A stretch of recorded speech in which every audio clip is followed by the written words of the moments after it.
కారం రంగు రుచితో ఉంటుంది. ఆచి మిరపపొడి అదరగొట్టే కారం రంగు రుచి. అల్లు అర్జున్ కోసమే ప్రభాస్ సినిమాను దీపిక పదుకొని వదిలేశారా? సందీప్ రెడ్డి వంగతో అసలు గొడవకు కారణం కూడా అదేనా? ప్రభాస్ కంటే అల్లు అర్జున్ సినిమాకే దీపిక ఎక్కువ ఇంపార్టెన్స్ ఇచ్చారా? మొన్నటి వరకు ఇవి కేవలం అనుమానాలు మాత్రమే, కానీ ఇప్పుడు వచ్చిన సాక్ష్యం చూశాక ఇదే నిజమేమో అనిపిస్తుంది. ప్రభాస్, దీపిక, బన్నీ, అసలు ఈ ముగ్గురి మధ్య కనెక్షన్ ఏంటి? అల్లు అర్జున్, ప్రభాస్ ఇద్దరితో ఒకేసారి నటించే అవకాశం వస్తే ఎవరితో నటిస్తారని ఎవరైనా హీరోయిన్ అడిగితే ఏం చెప్తారు చెప్పండి? అమ్మో, చెప్పడం కష్టమే.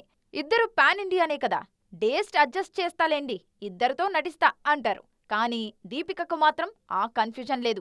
మరో అనుమానం లేకుండా అల్లు అర్జున్ సినిమానే సెలెక్ట్ చేసుకున్నారేమే. అట్లీ అల్లు అర్జున్ సినిమాలో దీపిక హీరోయిన్ గా నటిస్తున్నారు. వీడియోను కూడా విడుదల చేశారు మేకర్స్. ఇందులో సూపర్ ఉమెన్ గా నటించబోతున్నారు దీపిక. అంతేకాదు, ఇందులో ఆమెకు యాక్షన్ సీక్వెన్స్లు చాలానే ఉండబోతున్నాయని వీడియోలోనే తెలిసిపోతోంది. స్పిరిట్ కంటే ఇందులోనే తనకు ఎక్కువ ఇంపార్టెన్స్ ఉంటుందనే ఉద్దేశంతోనే అట్లీ సినిమాకు దీపిక ఓటేసినట్లు అర్థమవుతుంది. అల్లు అర్జున్ సినిమాను ఊహించిన దానికంటే భారీగా ప్లాన్ చేస్తున్నారు దర్శకుడు అట్లీ. సైన్స్ ఫిక్షన్ కాదు, దానికి మించి ఉండబోతోందని అనౌన్స్మెంట్ వీడియోలతో అర్థమవుతుంది. ఇందులో దీపికతో పాటు మృణాల్ ఠాకూర్, జాన్వీ కపూర్ కూడా నటిస్తున్నారని తెలుస్తోంది. వాళ్ల వీడియోలు కూడా త్వరలోనే రానున్నాయి. 600 కోట్లతో ఈ సినిమాను తెరకెక్కిస్తున్నారు అట్లీ.